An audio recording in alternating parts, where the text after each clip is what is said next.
What's going on, guys, and welcome back to another FPL video on the channel. And in today's one, we are going to be looking at my game week 26 transfer plans, and we really do have a lot of things to discuss. But with that being said, guys, here is a quick update on how we've performed so far in double game week 25. And I'm not gonna lie, right, it's been a pretty stinky game week so far. I'm currently sitting on 61 points with my triple captainship activated, and currently I'm on a small green arrow from around 980k up to 874k. I'm gonna be honest, I need more from this team. I need more from Mohamed Salah specifically, as I did put the triple captainship on him. He's only managed to get one goal so far, and in my opinion, that is a massive failure. But of course, there is still one more game left to be played. Liverpool versus Aston Villa. I've actually got 4 players involved in that game, including Salah triple captain. So hopefully, Salah can get a minimum of 2 goals against Aston Villa, because I would consider that a success. Anything less than that, I think the triple captainship has been a massive failure. So look, things have to improve.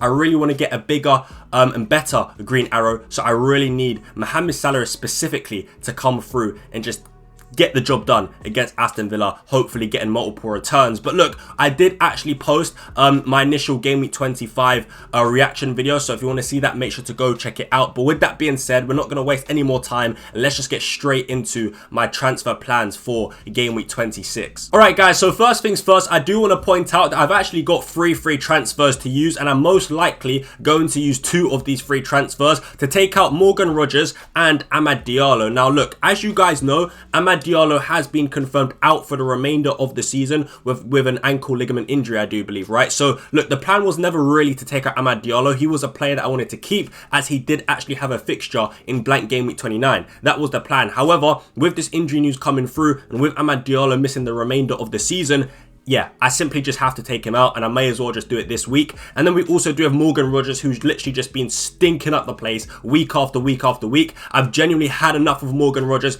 and I just want to get rid of him. And he's also a player who doesn't have a fixture in blank game week 29, which is again another reason to take out Morgan Rogers. So yeah, for me, Morgan Rogers, Amad Diallo, they both have to go, and I do plan on bringing in Kluivert and Dango, right? That is the plan. Double Bournemouth attack. Now look, in terms of why I want to go for double Bournemouth attack, the first thing I want to point out is that number one, they do have a fixture in blank game week 29, and that's very important for me, because I do not plan to play my wild card in that week. So I think my transfers, in terms of players that I'm looking to bring in, they have to be they have to be players that actually do have a fixture in blank game week 29, and yeah, the Bournemouth attackers do fit that category. Another reason why I want to bring in potentially double Bournemouth attack is because their fixture run is just simply so good. They've got one of the best fixture runs from now up until game week 30. So the reason why I've chosen from game week 26 to game week 30 is because I'm most likely going to wildcard either in game week 30 or game week 31, right? So I need players.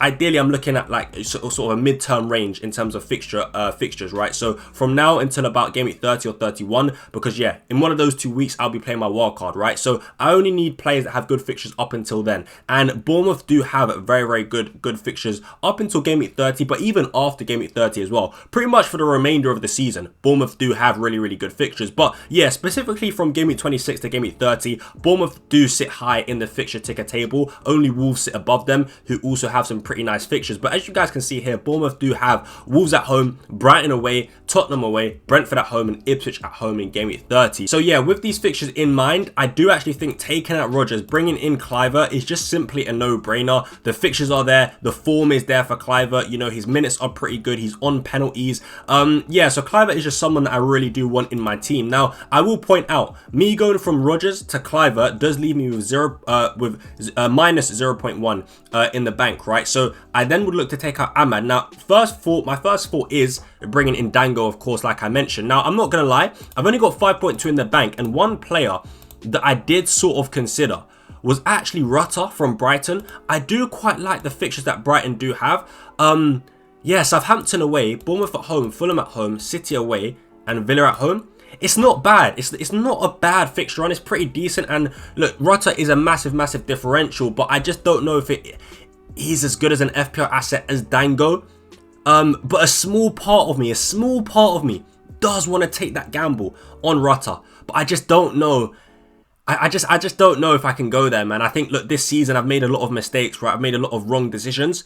And I just feel like this could potentially be one of those wrong decisions and one of those mistakes. I mean, the minutes are certainly not there for Rutter. Very, very inconsistent, not reliable for minutes. I do like Rutter as a player. I do like what I see on the eye test. And in my opinion, you know, he's been playing a lot better than the likes of João Pedro. And he's probably been Brighton's best attacker recently, along with Matoma, right? So, look, I don't have enough to go for Matoma. That would probably be the player I would go for, but I don't have the funds. But with Rutter, I do. And look, Southampton away on paper as well, so it's a great entry point. Southampton are literally one of the worst sides in Premier League history, right? So it is a good entry point there for Rutter. And I do kind of want to take that gamble, but then when I just compare it to Dango, I'm not sure if it's worth it. You know, Dango's minutes are a lot better. He's playing in that number 9 role, and he's also playing for a better team, right? Bournemouth are currently better than Brighton, and I would bet on them to win more games and score more goals with their fixture run that Bournemouth does have. So yeah, it's a pretty tough one, but I just think, look, I probably shouldn't overthink it. And I think Dango is the one to go for, right? I do think Dango is the one to go for. But then you could argue I've already got the Bournemouth sort of attack covered with Kluivert. Why not take a gamble on Rutter? And the thing is with Rutter, he doesn't have to play every game for me. Like, I'd probably start him for the Southampton game. And because my squad is so big, like, I've got a good front 3, and I've also got a good midfield 5. I've got Kluivert and Bruno, Palmer, Salah, and Rutter. So Rutter could definitely, you know, sit on the bench for a couple game weeks. So maybe I do take that gamble. Maybe I do.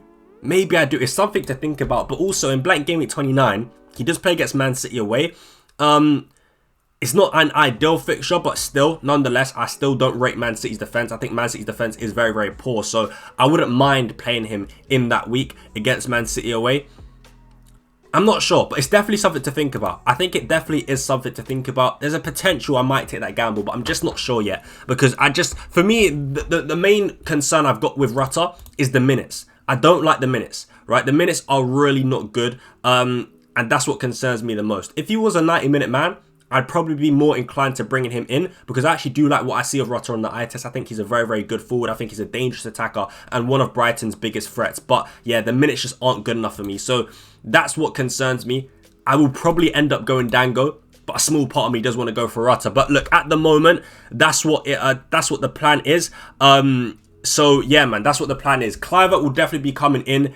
But the question is Dango or Rutter. At the moment, I am slightly favouring Dango. But yeah, let's see what happens. But look, that's sort of what I'm thinking at the moment in terms of my transfer plans. Now, I want to go over to planfpl.com and we're going to have a look at what we're sort of building towards and the transfers we're going to make up until that blank game week 29. So let's get into it. All right, guys, so we are on planfpl.com. So let's have a look at what we're going to do with my FPL team moving forward. Now, look, first things first, let's just assume that we do make the transfers of bringing in Kluivert and Dango Utara. This is how the team would look for game week 26. And I'm not going to lie, we go straight into a benching dilemma, right? Because we do actually have currently Dango on the bench, even though I do plan on bringing him. I do have him on the bench. Now, possibility, something I genuinely am considering is to start Dango and bench Cole Palmer for this game against Aston Villa away from home. Am I crazy for doing that? I actually don't think I am. When you look at the performances recently from Chelsea and Cole Palmer, when you look at the fact that they've been stinking up the place week after week after week, I don't actually think it's a bad idea to potentially be benching Cole Palmer in this fixture away from home at Aston Villa. And something that was really interesting, something that I did actually notice, right, with Chelsea and their away performances recently is that they have been absolutely shocking. If you guys look at this, look, their last away game against Brighton, a 3-0 loss. Then the next away game after that, a 3-1 loss to Man City. Then the next away game after that, a 1-1 draw away to Palace. Then before that, a 2-0 loss away to Ipswich. Then before that, a 0-0 draw away at Everton. And then before that, they then got a win away to Spurs. So away to Spurs was the last time. It was the last time that Chelsea got a win, all the way back in game week 15. So their away form is absolutely shocking, right? And they've not picked up an away win in their last like 5 or 6 games, right? So honestly, I think there is a genuine reason to bench Cole Palmer away at Aston Villa. The only thing that scares me is I'm benching a penalty taker, right? And if Chelsea get a penalty, then I'm absolutely screwed. However, when you look at it, when you consider form and the fixture, it actually does make sense to start Dango ahead of Palmer. That might sound crazy, but look, it's definitely a benching dilemma, and it's definitely something that I am going to consider. 100%, it is something I'm going to consider. Whether we go through with it, I'm not sure. But yeah, you guys know me, man. I always go with my gut no matter what. The amount of times I've backed against Mohamed Salah captaincy, you guys know that, you know, sometimes if I have a feeling, I'll just go for it. And right now, I do sort of have a feeling that I should bench Cole Palmer. It is a scary thought, though. But yeah, let's just wait and see. But nonetheless, that's how the team will be looking. We got Mykolenko starting ahead of Konate in defense as well. So yeah, that's how we look for game week 26. And I think at this point, right, we just roll the transfer. Honestly, keep it nice and simple. Roll the transfer. Bring in Mazraoui into the side against Ipswich at home, or potentially just bench Mazraoui because Manchester United are just so stinky. Bench Mazraoui, start Konate, have our double Liverpool defence, double Arsenal defence, and then yeah, Cole Palmer obviously has to come back into the side. You know, he's got Southampton at home, so again, we got to bench someone here, and I think it would be Isak. Away to Liverpool, I think Newcastle are pretty inconsistent. Sometimes maybe good, sometimes maybe shit. That's how I would describe Newcastle. So yeah, they're pretty inconsistent. And once again, I could possibly be benching a really big player, an expensive player, and a big name in my team. But Liverpool away isn't an ideal fixture. So yeah, I'd probably bench Isak because I really do like, you know, again, I could bench Dango instead. I could even bench Wissa, for example, but I think Everton at home is quite good, and I like the fixtures that Bournemouth do have as well away to Brighton. So yeah, that's probably how I would shape up for game week 27. But like I said, we just roll the transfer, as I do plan on stacking up transfers to sort of navigate my team around blank game week 29. So yeah, in game week 28, again, the plan is just to simply roll. And on paper, the team looks pretty decent, man. I'm not gonna lie. We do have a double Arsenal defense away at Manchester United, and I'm not gonna lie, I think that's a pretty good fixture on paper because Manchester United, with all the injuries that we've got, yeah, we just stink. Simple as that. So yeah, double Arsenal defense away to Man United, away to Manchester United isn't too bad. We got double Liverpool defense at home to Southampton. We then got Isak on the bench, so he's gonna have to come back into the side, and I'd probably say for Dango because yeah, Bournemouth do have Spurs away. That Spurs defense is pretty weak, but I don't really want to bench Wissa or Mbeumo as they play against Aston Villa at home, and I think that's a really, really nice fixture on paper. So yeah, I'd probably bench Dango here and yeah, bring Isak back into the side, and that's how the team would look for a game week 28. Again, really, really nice on paper, in my opinion. And then we come over to blank game week 29, and this is where things do get interesting. We've got 4 free transfers, and currently we've got 1, 2, 3, 4, 5 players that do blank, right? So the first thing I'll do is obviously just bench the players that are blanking. So we're going to bench Konate, bench Trent, we're going to bench Alexander Isak, right? And currently we've got, yeah, Mohamed Salah, Mateta, Isak, Konate, Trent, who all have a blank game week, and we've got 4 free transfers to deal with this issue. So I do have 2 options, right? Option number 1 is to find a way to bring in